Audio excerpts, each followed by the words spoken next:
Webinar has begun. Okay, welcome everyone. Thank you for joining us for this June 28, 2021 special meeting of the Cohasset School Committee. These meetings continue to be held virtually in accordance with the extension of the governor's COVID-19 measures. So with that said, would all committee members that are present please indicate so in roll call. Mrs. Colery is currently absent. Mr. Dial. Here. Mr. Kearney. Here. Mrs. St. Ange. Present. I am also present. So 4 committee members are present as of 3 p.m. We are here to discuss just one single agenda item, which is the issue of the mask policy, given some recent revisions to the state's guidance, which Dr. Sullivan is about to show us. And I will briefly turn things over to Dr. Sullivan to sort of give us the intro here. Yeah, absolutely. Thanks, Chair McClellan. Yes, as I think all of you know, and most of the folks who are watching out there are aware, on May 27th, the Commission of Education came out with information from the Department of Elementary and Secondary Education, which outlined sort of guidance moving forward for, again, this is May 27th, so it was for the remainder of the year, which was pretty much to stay status quo in buildings for the remainder of the school year in terms of masking. It did allow for outside areas, students not to wear masks, and then gave guidance for the fall and then for summer programs.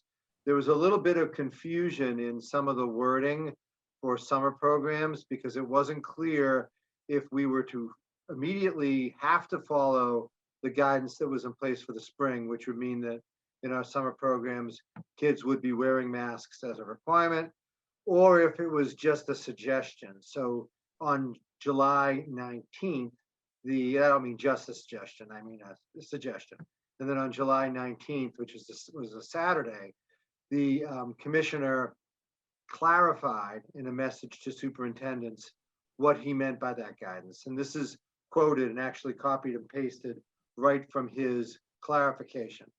And what he said is for summer programs, masking indoors, and I'm reading from the document on the screen, masking indoors and maintaining other health and safety guidance is not required, but is encouraged. That was a real clarification there. The DESE summer guidance is in alignment with state guidance, encouraging unvaccinated individuals to continue to mask. The DPH Mask Advisory advises unvaccinated residents to continue wearing masks in indoor settings and when they can't socially distance. But the clarification was that it is not indeed required to wear a mask, but it is encouraged, leaving it up to us to really make that determination. For the fall, and this was pretty much what he had said in the guidance, at this time, all health and safety guidance, including masking and physical distancing, will be lifted. The Department of Elementary and Secondary Education will collaborate with the Department of Public Health to issue any additional health and safety recommendations over the summer, should they become necessary. So, with, in particular, our summer learning programs coming quickly before, indeed, our next school committee meeting. Our next school committee meeting, to remind you, is set for July 14th. Our ESY, our extended year program, starts on July 6th, and our summer learning program starts on July 12th. So if we are going to, if the school committee so determines that we're going to allow students to participate without wearing masks, we would have to amend our policy, which states otherwise. And what I mean by that is if we're going to let them wear them in the beginning of the summer learning programs, we would have to adjust it now in order for that to happen. Or we'd have to wait till the school committee meeting to make that determination. And thus is the reason we're here. So Chair McClellan, I hope that was a sufficient intro, and I'll leave it to you to take it forward. Good introduction. This obviously implicates our mask policy, which is numbered or.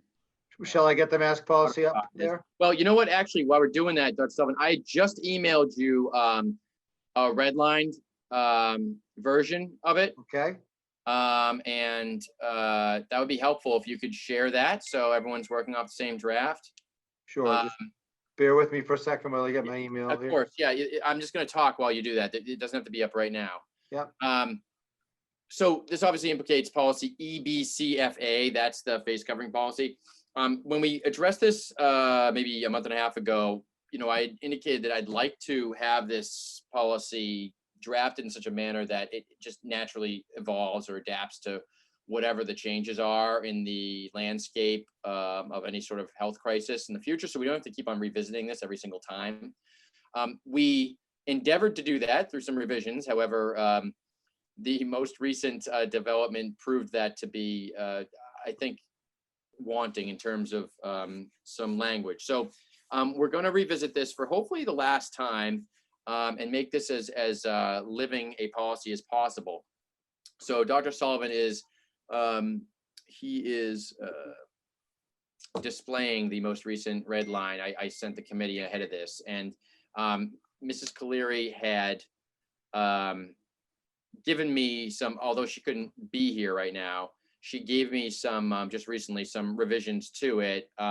They're fairly minor, her additions to it. So it would seem that she's generally on board with the revisions I made.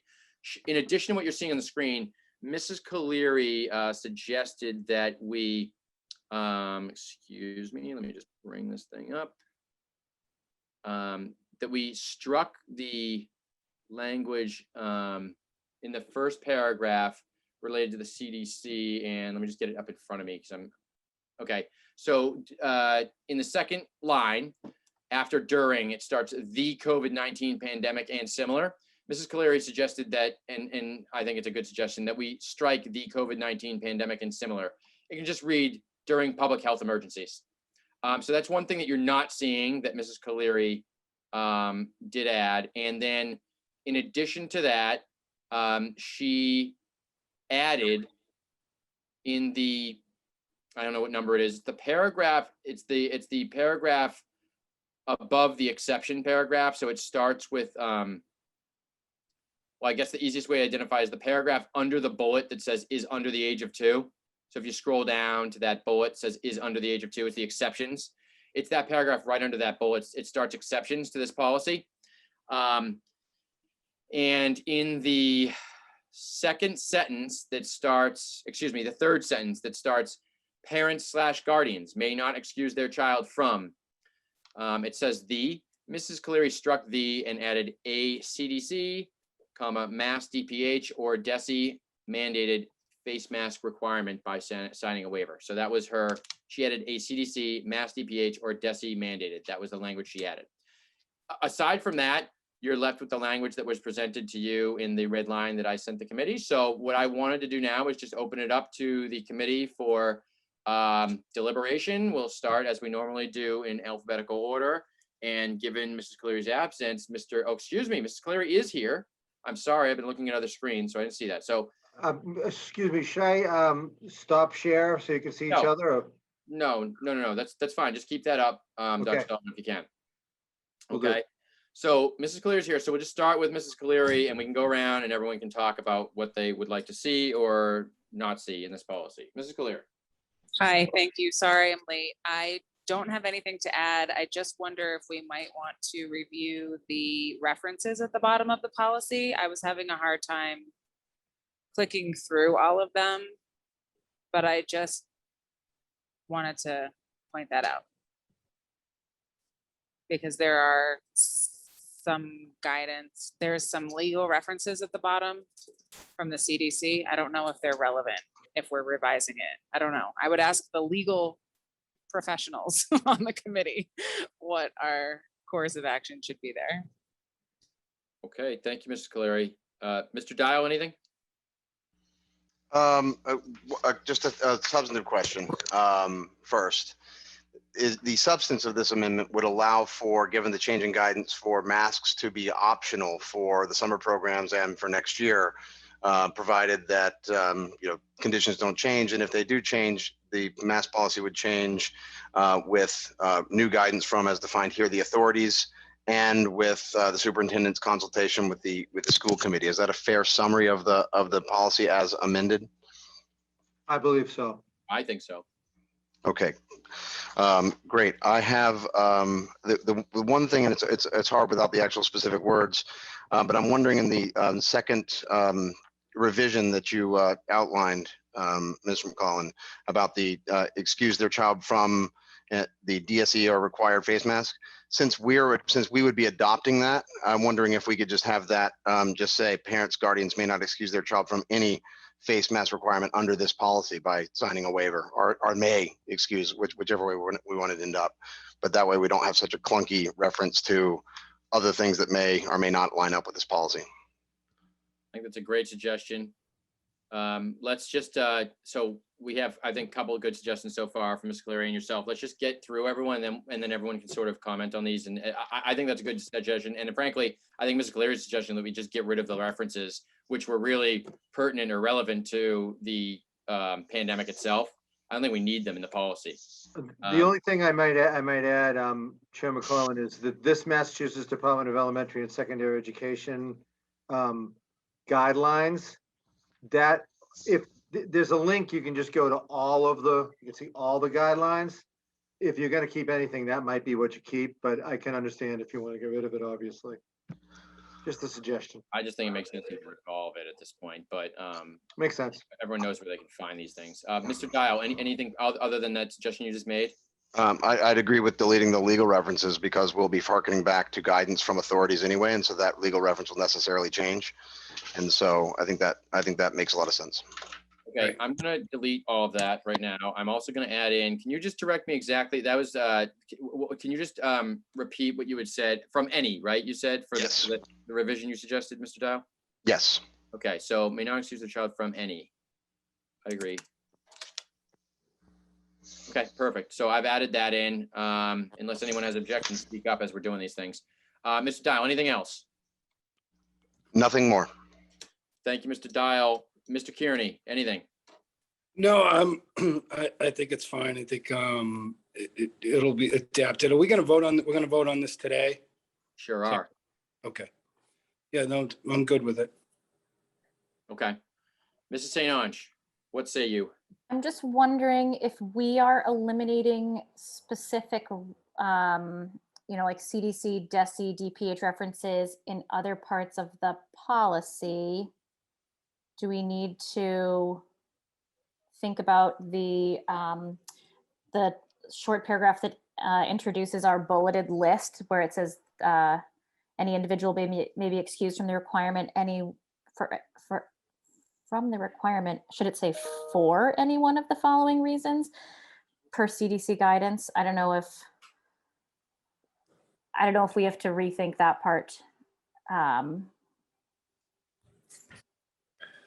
Also, it seems like the word for is missing from that sentence, but I think that's a good point. I just wanna- sorry, Sorry, go go ahead. no, I just want to be consistent. Like if we're pulling out specific, go ahead. I Mr. Dial, whoever. think that what we could do here, because I hear what you're saying, but I still believe that these will likely carry through. So what Mhm. what we could say is at the beginning of that sentence, instead of an individual, we could say Mhm. unless otherwise mandated, comma, an individual may be excused from the requirement for any one of Yeah. the following reasons, and then just strike per CDC guidance. I think that's fine. And we'll put the word for back in. Everyone else on board with that? I am. I'd also maybe make a suggestion because I think some of what we're doing here is for purposes of expedience to get the policy amended in advance of summer programs. It might be a good idea to, after we vote on this policy, should we accept the changes, to have the subcommittee on policies just take a read through to make sure it still holds together. And if there's any other non-substantive changes, we can address those at a later meeting. Just making sure like the references work and so on. Sure. I like that. Yes, we can put that on our agenda. We love talking about mask policy. It's our favorite one. Not that we want to bring it up again and again at every meeting, but No, I think just that to make makes- sure it's technically correct. Yeah, I think that makes a lot of sense. Agreed. Okay, Mrs. St. Ange, is there anything else? No, that was my only comment. Okay, so there didn't seem to be any objections to anyone's proposed revisions, including mine. So I made the changes that were articulated here today. And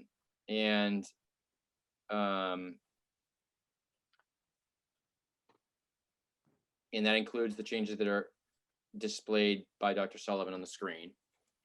So what I would like to do is I would like to, in recognition of the fact that this is relevant to upcoming programs, seek a motion to approve the revised policy EBCFA. Is someone trying to say something? No? Okay. So seek a motion to approve the revised policy EBCFA with regards to face coverings and vote on whether or not we approve those revisions today. Is there a motion on the floor to that effect at this time? So moved. Okay, moved concurrently or contemporaneously by Mr. Dial and Mrs. St. Ange. So I will give the motion to Mr. Dial, the second to Mrs. St. Ange. Fair, Mrs. St. Ange? That is fine. And we will ask for a roll call vote as we're virtual here. All in favor, indicate aye. Mrs. Colery, Aye. Mr. Dial, Aye. Mr. Kearney, Aye. Mrs. St. Ange, Aye. aye. Craig McClellan. So those changes are unanimously adopted. Dr. Sullivan, I will provide you a revised policy immediately after the meeting.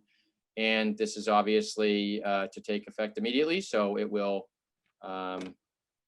apply to the summer programs that we were concerned with in the meeting for the reason for the special meeting today. Thank you all very much. Much appreciated. Anything else relative to this policy, guys? It is the only item on the agenda, but if there's anything else, if not, then there's another motion that I would be seeking at this time from someone.